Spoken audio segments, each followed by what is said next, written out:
आज के इस लेक्चर से हम कंटिन्यू करेंगे क्लास 11th हिस्ट्री की बुक का चैप्टर नंबर 7 बदलती हुई सांस्कृतिक परंपराएं, चेंजिंग कल्चरल ट्रेडिशंस। और इस चैप्टर के लिए हमारा लेक्चर नंबर 3 होगा। लेक्चर नंबर 1 में हमने इसका परिचय, इतिहास के स्रोतों के बारे में डिस्कस किया था। लेक्चर नंबर 2 में हमने जाना था कि जो पुनर्जागरण है, जो रेनेसां है, वो इटली में ही क्यों शुरू हुआ और इटली में भी कैसे शुरू हुआ। ठीक है।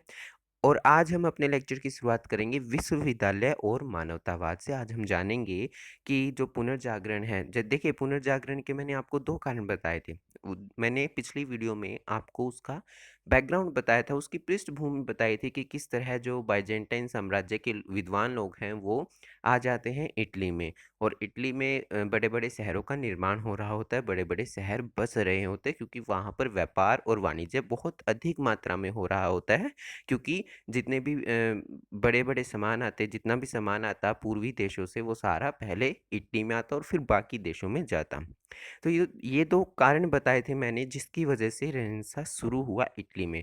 फिर उस रेनेसां को, उस पुनर्जागरण को आगे बढ़ाने के लिए और भी बहुत सारे कारक होते हैं। जैसा-जैसा हम आगे चैप्टर में जानते जाएँगे, जैसे कि विश्वविद्यालयों की स्थापना होना, मानवतावाद का विचार आना, है ना? प्रिंटिंग प्रेस, छपाई मशीन का आविष्कार होना। तो ऐसे बहुत सारे कारक होते हैं जो इसको आगे बढ़ाते रहते हैं। ठीक है।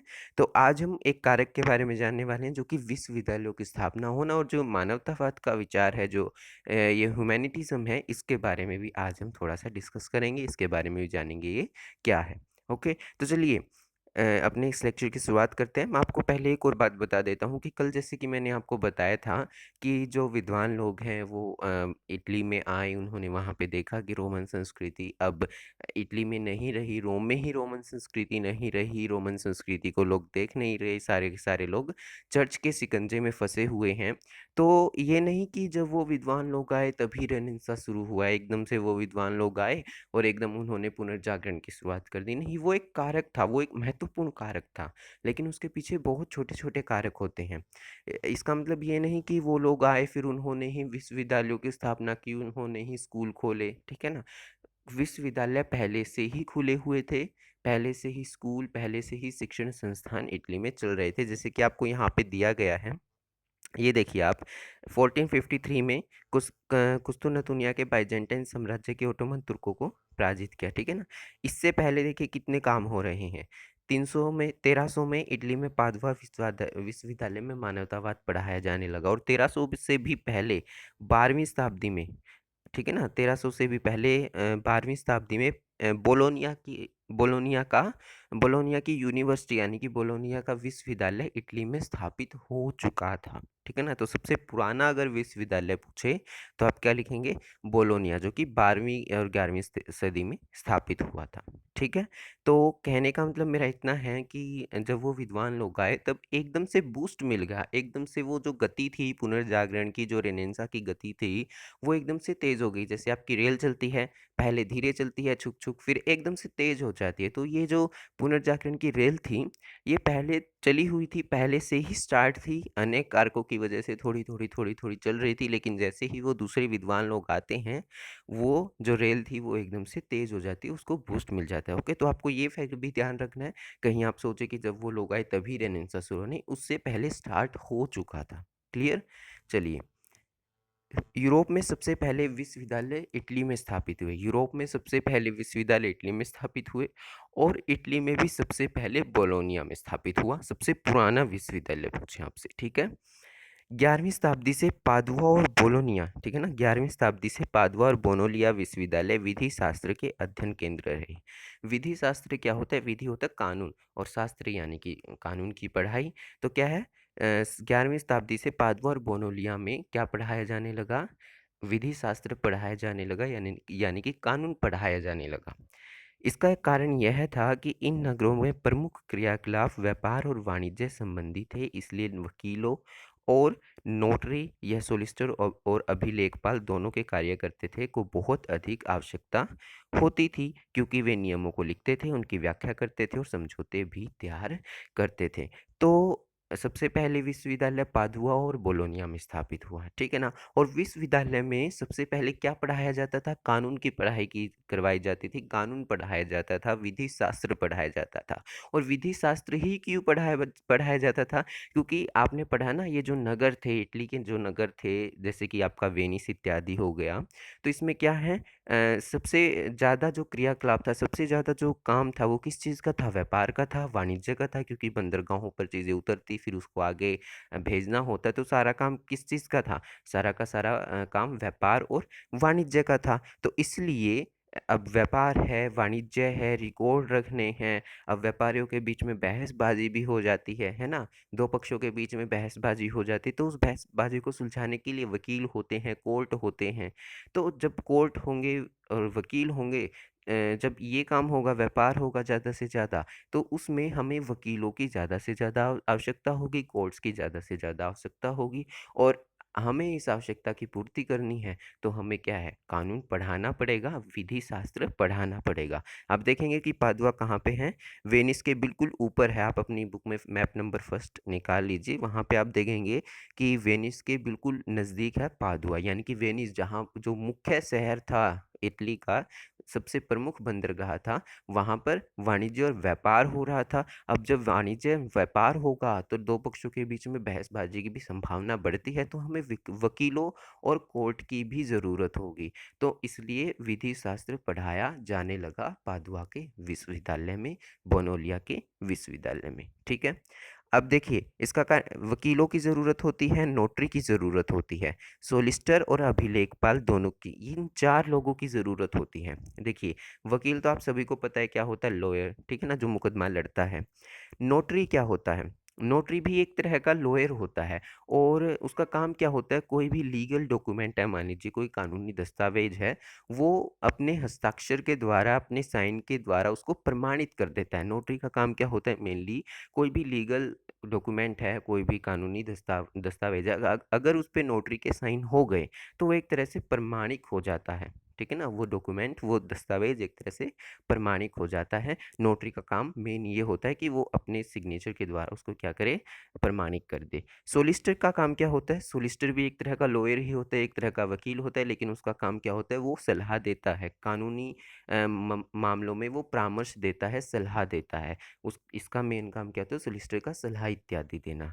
और अभिलेखपाल का क्या काम क्या होता है? लेखपाल का काम होता है कि गांव में मान लीजिए जमीन है, ठीक है ना, गांव के लोग हैं, ज़मीन पे रह रहे हैं, तो किसकी कितनी ज़मीन है, बाउंड्री कितनी है, कब इस ज़मीन का बँटवारा हुआ था, कब, ये सारा का सारा रिकॉर्ड लेखपाल रखता है। कोई भी एरिया है, वहाँ पे ज़मीन है, तो ये ज़मीन किसकी है, ये ज़मीन किसकी है, ये ज़मीन कब किसके नाम हुई, कैसे नाम हुई, ये सारा लेखा-जोखा कौन रखता है? लेखपाल, ठीक है? अभी तो ये 4-4 अलग-अलग काम करते हैं, आज हम प्रेज़ेंट में देखें, लेकिन उस वक़्त जब ये पादुआ की यूनिवर्सिटी आई, जब वाणिज्य और व्यापार हो रहा था, तो उस वक़्त वकील और नोटरी ही सोलिसिटर और लेखपाल का काम करते थे, यानी कि लेखपाल और सोलिसिटर को नियुक्त नहीं करना पड़ता था, वकील और नोटरी से ही काम चल जाता था, ठीक है? वैसे इन चारों के जो काम हैं वो अभी अलग होते हैं, लेकिन पहले वकील और नोटरी ही लेखपाल और सोलिसिटर का काम कर लेते थे। क्लियर यहाँ तक? कोई डाउट नहीं होना चाहिए।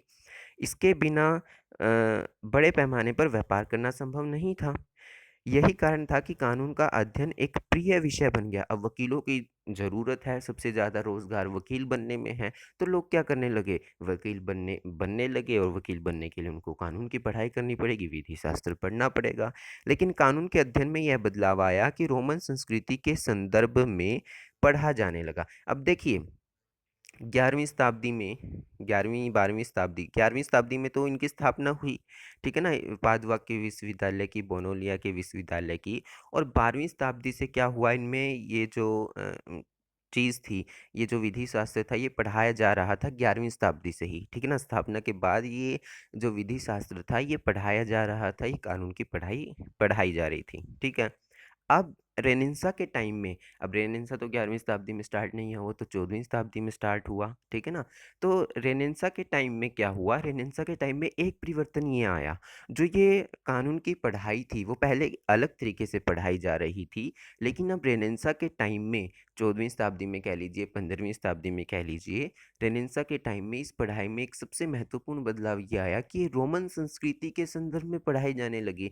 यानी कि रोमन संस्कृति जो थी, ठीक है ना, उसके आधार पर रोमन संस्कृति को एक तरह से आधार मानकर फिर ये कानून की पढ़ाई जाने लगी। यानी कि जो बुक्स थी, ये जो सिलेबस था, वो एक तरह से चेंज कर दिया गया, और वो जो सिलेबस था वो किसके अराउंड घूमता था, वो रोमन संस्कृति के अराउंड घूमता था। ये चेंज आए रेनेसां के टाइम में इन विश्वविद्यालयों की पढ़ाई में। क्लियर यहाँ तक?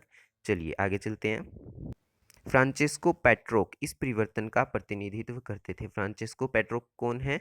आपके एक बहुत ही महत्वपूर्ण लेखक कह लीजिए, दार्शनिक कह लीजिए, राजनीतिज्ञ कह लीजिए, ठीक है ना। उस वक्त एक बंदा बहुत सारे टैलेंट रखता था। तो फ्रांचेस्को पेट्रोक इस परिवर्तन का, यानी कि जो परिवर्तन आया था, जो कानून की पढ़ाई पढ़ाने में परिवर्तन आया था, उस चीज़ का प्रतिनिधित्व करते थे। उस चीज़ का यानी कि अगर एक और क्वेश्चन यहाँ पे बनता है कि फ्रांसिस्को पेट्रो को किस नाम से जाना जाता है? पुनर्जागरण का पिता भी फ्रांसिस्को पेट्रो को कहा जाता है, ठीक है ना। कॉम्पिटिटिव एग्जाम के लिए इम्पोर्टेंट है कि पुनर्जागरण का पिता किसको कहा जाता है? फ्रांसिस्को पेट्रो को ही इसका पिता कहा जाता है, पुनर्जागरण का, रेनेसां का पिता कहा जाता है, ठीक है ना। अब जो ये परिवर्तन आया था, ये कानून को पढ़ाने में, कानून की पढ़ाई में, विधि शास्त्र को पढ़ाने में जो ये परिवर्तन आया था, उसका प्रतिनिधित्व कौन करते थे? आपके फ्रांसिस्को पेट्रो करते थे, यानी कि इनके ही नेतृत्व में परिवर्तन लाया गया था, ठीक है। पेट्रोक के लिए पूरा काल एक विशिष्ट सभ्यता थी। पूरा काल यानी कि जो वो प्राचीन काल है, रोमन और यूनानी संस्कृति, उनके लिए एक विशिष्ट सभ्यता थी, यानी कि बहुत ही महत्वपूर्ण सभ्यता थी। वो सोचते थे कि हमें इनसे ग्रहण करना चाहिए, जिसे प्राचीन यूनानियों और रोमन के वास्तविक शब्दों के माध्यम से ही अच्छी तरह समझा जा सकता है। यानी कि जो उन्होंने यूं के यूं शब्द कहे हैं, रोमन लोगों ने, रोमन विद्वानों ने, यूनानी विद्वानों ने जो यूं के यूं शब्द कहे हैं, उनको यूं का यूं ग्रहण करना चाहिए, फ्रांसिस्को पेट्रोक मानते थे। और इसीलिए रोमन और यूनानी संस्कृति के संदर्भ में ही विधि शास्त्र पढ़ाया जाने लगा। अंततः उसने इस बात पर जोर दिया कि इन प्राचीन लेखकों की रचनाओं की बहुत अच्छी तरह से अध्ययन किया जाना चाहिए। यानी कि जो ये प्राचीन लेखक हैं, इनकी रचनाओं का अध्ययन बहुत ही गहनता और बहुत ही गहराई के साथ किया जाना चाहिए। फ्रांसिस्को पेट्रोक के विचार थे।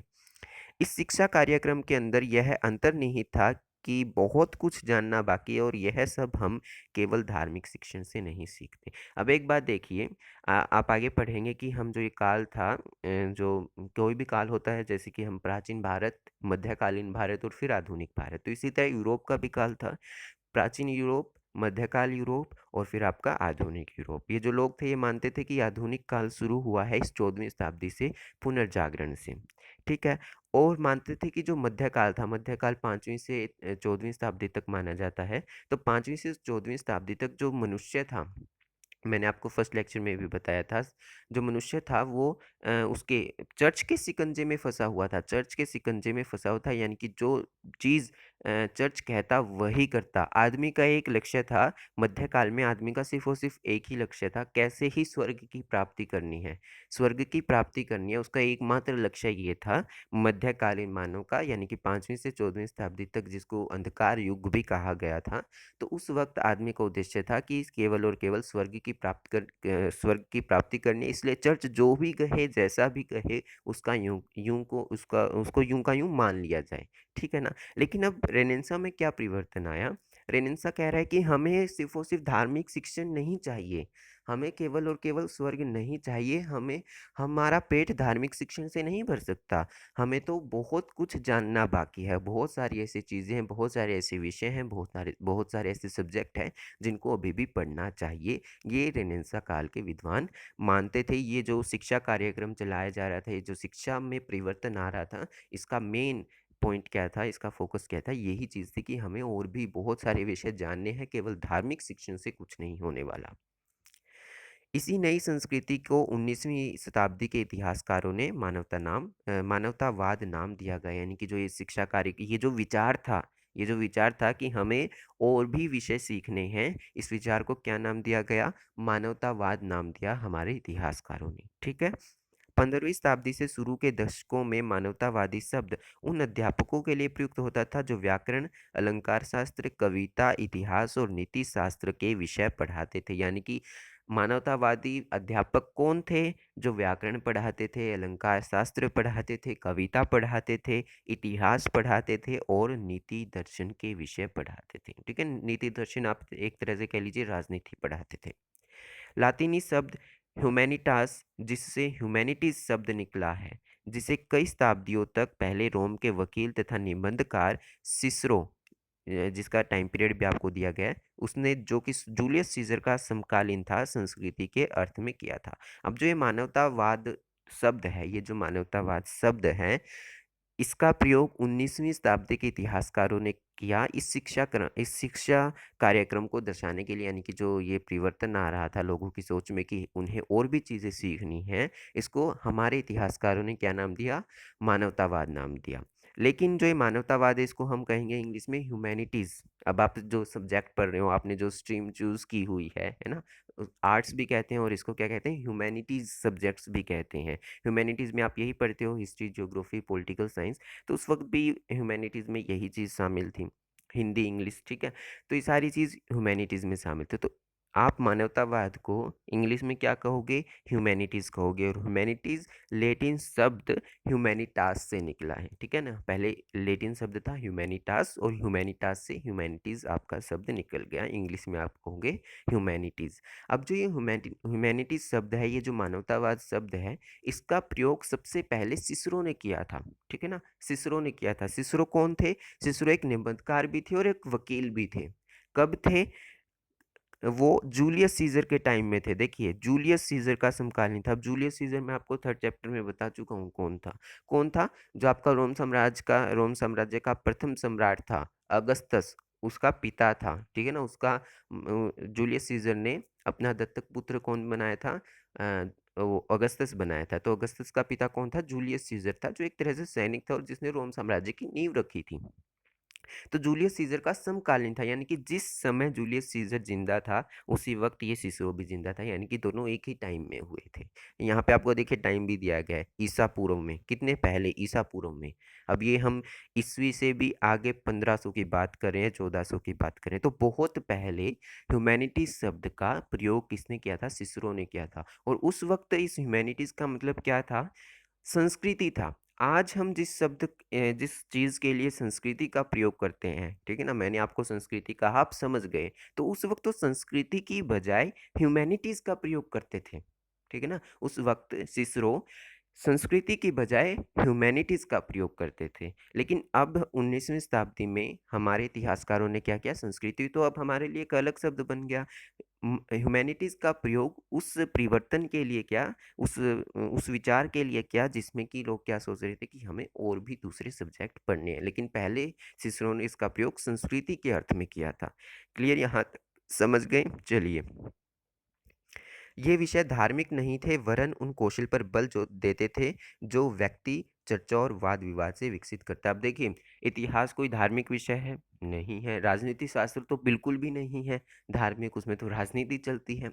तो ये विषय धार्मिक नहीं थे, लेकिन ये व्यक्ति के कौशल, चर्चा और वाद विवाद पर जोर देते हैं। यानी कि अगर आपको इतिहास सीखना है तो आपको चर्चा करनी पड़ेगी ना। अब आप सीख रहे हैं, वीडियो लेक्चर्स देख रहे हैं, आप खुद भी पढ़ सकते थे, लेकिन आप उतना ग्रहण नहीं कर पाते। थोड़ा कोई दूसरा दोस्त बताएगा, तीसरा दोस्त कुछ और बताएगा, कोई टीचर कुछ बताएगा, कोई टीचर कुछ बताएगा, तो आप सारी जगह से इकट्ठा करेंगे। यानी कि आपको चर्चा करनी पड़ेगी सभी जगह। आप इतिहास पढ़ रहे हो, आपको कोई दूसरी बुक भी लेनी पड़ेगी। अगर आपको कोई चीज़ समझ में नहीं आती, आप थोड़ा सा भी एक्स्ट्रा जानना चाहते हो, आपको दूसरी बुक लेनी पड़ेगी। वाद विवाद करना पड़ेगा, दिमाग को चलाना पड़ेगा। तो इस प्रकार से जो ये विषय थे, ये धार्मिक नहीं थे, बल्कि ये विषय कहते थे कि व्यक्ति को अपना कौशल विकसित करना चाहिए, अपना टैलेंट विकसित करना चाहिए, वाद विवाद करना चाहिए और चर्चा करनी चाहिए। यानी कि दिमाग को चलाना चाहिए, दिमाग को तेज करना चाहिए। क्लियर यहाँ तक? चलिए आगे चलते हैं। इन क्रांतिकारी विचारों ने अनेक विश्वविद्यालयों का ध्यान आकर्षित किया। इनमें से एक नया नया स्थापित विश्वविद्यालय फ्लोरेंस भी था। एक और विश्वविद्यालय की स्थापना होती है फ्लोरेंस में, जो कि इटली में ही है। जो पेट्रोक का स्थायी नगर निवास था, पेट्रोक यानी कि जो फ्रांसिस्को पेट्रोक जिसके बारे में हमने अभी पढ़ा है, लेखक था, दार्शनिक था, विचारक था। तो पेट्रोक का जन्म तो कहीं और हुआ था, लेकिन जो उसकी कर्म भूमि रही थी, यानी कि जो पेट्रोक है वो अपना पूरा जीवन उसने कहाँ बिताया था, फ्रांसिस्को में बिताया था। ठीक है ना। पेट्रोक ने अपना सारा जीवन, सॉरी फ्रांसिस्को कह दिया, अपना सारा जीवन फ्लोरेंस में बिताया था। ओके। तो स्थायी नगर निवास था, जन्म तो कहीं और हुआ था, लेकिन अपना सारा जीवन उसने कहाँ बिताया था, फ्लोरेंस में बिताया था।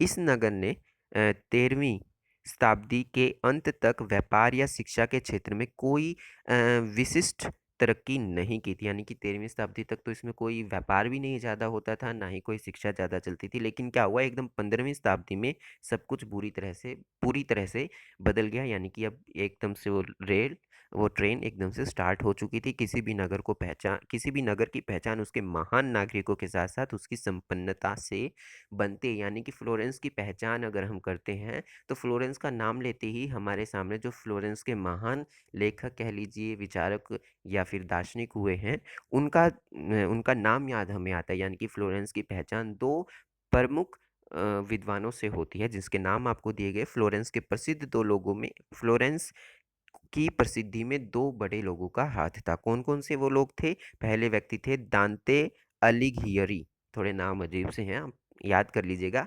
दांते अलिघियरी, ये तो वैसे भी छोटा नाम दिया गया है, इनका नाम 5 अक्षरों का है।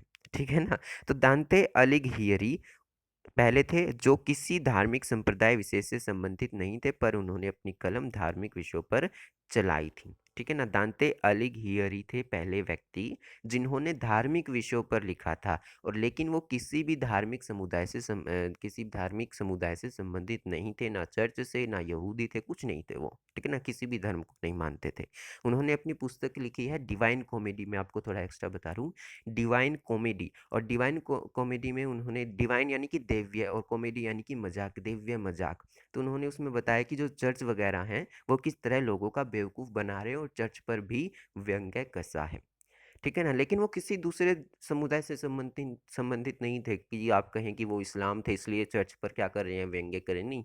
वो ना ईसाई थे, ना इस्लाम थे, ना यहूदी थे, कुछ नहीं थे। वो किसी भी धर्म को नहीं मानते थे, लेकिन फिर भी धार्मिक विषय पर उन्होंने क्या चलाई, अपनी कलम चलाई। और दांते अलिघियरी को पुनर्जागरण का प्रवर्तक भी कहा जाता है। ठीक है ना। फ्रांचेस्को पेट्रोक को पुनर्जागरण का पिता कहा जाता है, और दांते अलिघियरी को पुनर्जागरण का प्रवर्तक कहा जाता है। ये बात भी आप ध्यान रखिएगा। क्लियर यहाँ तक? चलिए आगे चलते हैं। दूसरे व्यक्ति थे कलाकार जोटो। इंग्लिश में GIOTTO ऐसे लिखेंगे। जोटो उनका नाम था, जिन्होंने जीते जाते रूप चित्र बनाए। उनके द्वारा बनाए गए चित्र पहले के कलाकारों की तरह बेजान नहीं थे, यानी कि अब जो चित्रकला थी उसमें महत्वपूर्ण योगदान किसने दिया?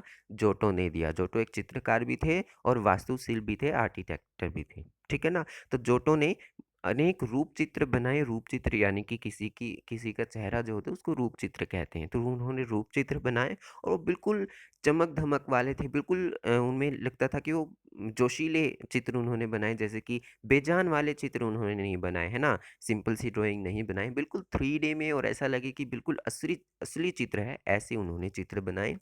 इसके बाद धीरे धीरे फ्लोरेंस इटली के सबसे जीवंत बौद्धिक नगर के रूप में जाना लगा। बौद्धिक नगर यानी कि वहाँ पर विद्वान लोग रहते, बहुत इंटेलिजेंट लोग रहते, इस तरह से। पहले तो दांते अलिघियरी थे, जोटो थे, लेकिन फिर जैसे ही विश्वविद्यालय स्थापित हुआ, अनेक लोग फ्लोरेंस में विद्वान लोग होने लगे, और कलात्मक कृतियों के सृजन का केंद्र बन गया फ्लोरेंस। पहले तो कुछ नहीं था, पहले तो वेनिस में पादुआ वगैरह थे, लेकिन अब फ्लोरेंस भी क्या हुआ, फ्लोरेंस भी एक तरह से बौद्धिक नगर के रूप में उभर गया। ठीक है ना। यहाँ पे आपको जोटो का चित्र दिखा रहे हैं, अभी देखिए बिल्कुल 3D में, कितना जोशीला, कितना जान वाला ये चित्र दिख रहा है।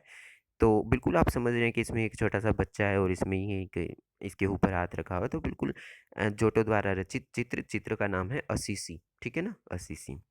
तो रेनेसा व्यक्ति शब्द का प्रयोग प्राय उस मनुष्य के लिए किया जाता था जिसकी अनेक रुचियां हों और अनेक प्रकार के हुनर में वो महारत। यानी कि रेनेसा व्यक्ति कौन था? एक व्यक्ति, लेकिन उसकी खूबियां बहुत सारी। वो चित्रकारी भी कर लेता है, ठीक है ना, आर्किटेक्टर का भी काम कर लेता है, वास्तुशिल्प का भी काम कर लेता है, विचारक भी है, दार्शनिक भी है, लेखक भी है, कवि भी है, सारी चीज़ है ना? तो एक तरह से एक व्यक्ति में बहुत सारे हुनर हो, बहुत सारे गुण हो, मल्टी टैलेंटेड जो बंदा है, उसके लिए रेनेसां व्यक्ति का प्रयोग, रेनेसां व्यक्ति शब्द का प्रयोग किया जाता था उस वक़्त। पुनर्जागरण काल में अनेक महान लोग हुए जो अपनी रुचियाँ सीखते कई कलाओं में कुशल थे, ठीक है ना? ऐसे लोग बहुत सारे हुए, जैसे कि ये आपने जितने भी अभी नाम पढ़े हैं, वो सारे ऐसे ही थे। उदाहरण के लिए कि व्यक्ति विद्वान हो सकता है, कूटनीतिज्ञ हो सकता है, धर्मशास्त्रज्ञ हो सकता है और कलाकार भी हो सकता है। एक व्यक्ति में इतने सारे गुण हो सकते हैं। यहाँ पे आपको एक ब्लू बॉक्स दिया गया है, इसको भी पढ़ लेते हैं। फ्लोरेंस के मानवतावादी, अब यहाँ पे एक और लेखक का नाम आता है, जोवान्ने पिको डेला मिरांडोला, ठीक है ना? मेनली इनको मिरांडोला के नाम से जाना जाता है। नाम बहुत अजीब-अजीब है, इटालियन नेम है, तो आप बार-बार इनकी प्रैक्टिस करेंगे तो आपको याद हो जाएगा। और मैं आपको एक ट्रिक बताता हूँ इनको याद करने की, कि जितने भी लेखक के नाम आपके यहाँ पे आए हैं इस चैप्टर में, उनको एक जगह लिख लीजिए, एक पेज पर लिख लीजिए और फिर गूगल पे एक-एक को सर्च कीजिए, एक-एक को सर्च कीजिए और बोल के, लिखने की बजाय बोल के सर्च कीजिए। बोलेंगे आप, कई बार गूगल गलत भी सुनेगा, ठीक है? आप फिर दोबारा बोलेंगे, फिर गूगल आपको कोई रिज़ल्ट दिखाएगा। आपको उसकी पिक्चर देखनी है, उस लेखक की पिक्चर देखनी है, थोड़ा-सा जो उसका बायो आता है वो थोड़ा-सा पढ़ना है, याद नहीं करना, पढ़ना है। जब आप ऐसा कर रहे होते हैं ना, गूगल पे सर्च कर रहे होते हैं, गूगल आपको कई बार ठीक तरह से नहीं सुनता, फिर सुनता है तो कुछ इमेजेस दिखाता है, कुछ पिक्चर दिखाता है उस लेखक की, तो इस तरह आपके दिमाग में वो चीज़ बन जाती है, वो चीज़ आपको याद हो जाती है। तो ये आप ट्रिक ज़रूर, ये जो टिप है इसको ज़रूर करके देखिएगा। ये जो लेखक के नाम है, नाम याद नहीं होते तो इनको लिखिए पेज पर, फिर गूगल में सर्च कर देखिए एक-एक को, ठीक है ना? तो आपको इनकी इमेजेस भी पता लग जाएगी, कुछ एक आध एक्स्ट्रा फैक्ट भी पता लग जाएँगे, ओके? इनकी पुस्तक है, मिरांडोला की पुस्तक है on the dignity of man, on the dignity of man नामक पुस्तक में वाद विवाद के महत्व के बारे में लिखा है। यानी कि वो कहते हैं कि आदमी को वाद विवाद करना चाहिए। क्यों करना चाहिए? क्योंकि उसकी बुद्धि है, उसका उसका कौशल बढ़ता है, बुद्धि का कौशल बढ़ता है। जैसे कि आप अपने शरीर को मजबूत रखने के लिए एक्सरसाइज करते हैं, योग करते हैं, प्राणायाम करते हैं, इसलिए बुद्धि को तंदुरुस्त रखने के लिए आपको वाद विवाद करना चाहिए, बहसबाजी थोड़ी सी करनी चाहिए, चर्चा विचार विमर्श करना चाहिए। या आप पढ़ लीजिएगा, अगर कुछ समझ में नहीं आता तो इस ब्लू बॉक्स में से पूछ लीजिएगा। मैंने आपको क्या बता दिया, इसका थोड़ा सा समरी बता दिया पूरी पढ़ने के बजाय, ठीक है? ये चित्र आपको फ्लोरेंस नगर का दिया गया है, ठीक है ना? इसको भी देख लीजिए। आगे चलते हैं, इतिहास का मानवतावादी दृष्टिकोण। जो हमने मानवतावाद शब्द अभी पढ़ा, उसका थोड़ा सा और देखते हैं। मानवतावादी समझते थे कि वह अंधकार की कई शताब्दियों के बाद सभ्यता के सही रूप को पुनः स्थापित करें। ये जो मानवतावादी लोग थे, कौन?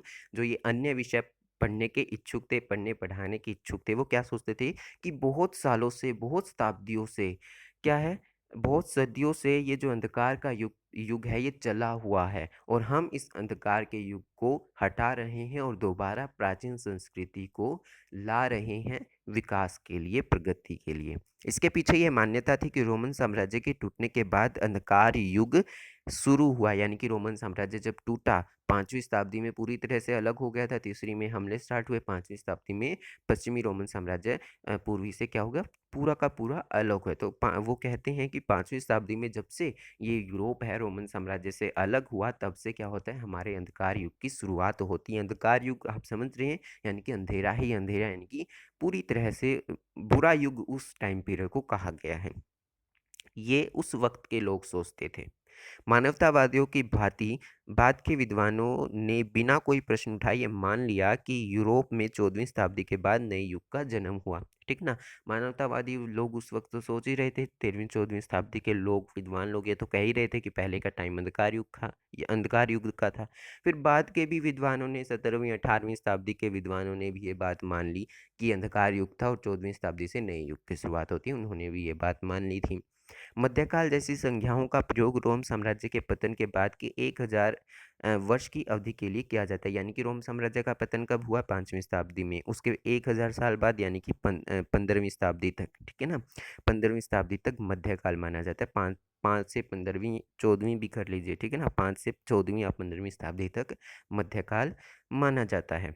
उनके यह तर्क थे कि मध्य युग में चर्च ने लोगों की सोच को इस तरह से जकड़ लिया था कि यूनान और रोमवासियों का समस्त ज्ञान उनके दिमाग से निकल चुका था। तो वो क्या कहते थे कि चर्च ने मध्य मानव को मध्य युग में क्या किया, अपने ही अंधविश्वासों में जकड़ लिया, और जिसके कारण जो लोग हैं वो अपनी प्राचीन संस्कृति और ज्ञान को भूल चुके थे। मानवतावादियों ने आधुनिक शब्द का प्रयोग 15वीं शताब्दी के शुरू होने वाले काल के लिए किया। ठीक है ना, यहाँ पे आप देख रहे हैं 5 से 14वीं शताब्दी तक मध्य युग कहा गया, फिर मध्य युग के भी पार्ट कर दिए गए। ठीक है ना, 5 से 9वीं शताब्दी तक बिल्कुल अंधकार युग, जब पूरी तरह से रोम साम्राज्य टूट चुका था और तब सामंतवाद की व्यवस्था भी इतनी नहीं फैली थी। फिर क्या हुआ, सामंतवाद की व्यवस्था फैली, लातीनी चर्च ने थोड़ा सा प्रभाव बढ़ाया। ठीक है ना, 9वीं से 11वीं शताब्दी तक आपका आरंभिक मध्य युग कहा जाता है। फिर 11वीं से 14वीं शताब्दी तक फिर आपका क्या कहा जाता है, मध्य युग, जब थोड़े नगर बसने स्टार्ट हुए थे, सामंतवाद की व्यवस्था में थोड़ा सा परिवर्तन आ रहा था। फिर 15वीं शताब्दी में आधुनिक युग शुरुआत हो जाता है, यानी कि जो रेनेसां है, पुनर्जागरण है, वो वाला काल आ जाता है आपका 15वीं शताब्दी तक। ठीक है, हाल ही में अनेक विद्वानों ने इस काल विभाजन पर सवाल उठाए हैं। ठीक है ना, इस काल के यूरोप के बारे में जैसे जैसे खोजो और शोध बढ़ते गए, वैसे वैसे विद्वान ने शताब्दियों की सांस्कृतिक समृद्धि और असमृद्धि के आधार मानकर दक्षिण विभाजन करने में अपनी दुविधा, यानी कि जो आज के विद्वान हैं, आज के जो इतिहासकार हैं, वो नहीं मानते कि हमें किसी काल को अंधकार युग कहा जाना चाहिए। ठीक है ना, वो इस विभाजन पर सवाल उठाते हैं कि ये विभाजन सही नहीं है, किसी को अंधकार युग कहना। ठीक है ना, किसी भी काल को अंधकार युग की संज्ञा देना, क्योंकि अब देखिए वो जो अंधकार युग था, वो अंधकार कैसे हुआ, उसी ने तो, वो जो कारक थे उनकी वजह से ही तो, उन्हीं परिस्थितियों में से निकल के तो ये पुनर्जागरण स्टार्ट हुआ। इस पुनर्जागरण की शुरुआत उन्हीं परिस्थितियों में से तो निकल के ही हुई। उन्हीं परिस्थितियों ने बल दिया पुनर्जागरण को स्टार्ट करने का। पूर्वी रोमन साम्राज्य में क्यों नहीं पुनर्जागरण स्टार्ट हुआ, बाइजेंटाइन साम्राज्य में पुनर्जागरण क्यों नहीं शुरू हुआ, इटली में ही क्यों हुआ, क्योंकि वहाँ पे परिस्थितियाँ ऐसी थी। अब हर रात के बाद उजाला होता है, और उजाला का हमें पता कब चलता है, जब रात होती है, तभी तो हमें पता चलता है भाई उजाला हुआ है, हमने रात देखी हुई होती है तो हमें पता चलता उजाला हुआ है। तो ये चीज़ होती है कि कोई भी काल बुरा नहीं होता, सभी को हमें बराबर मान के चलना होता है। तो आज के लिए बस इतना ही, आशा है आप पूरा समझ गए होंगे। कोई भी डाउट हो तो बेझिझक पूछ सकते हैं, आपके डाउट सोल्व करने के लिए हूँ मैं। मिलते हैं नेक्स्ट लेक्चर में, तब तक keep learning, keep smiling and keep watching.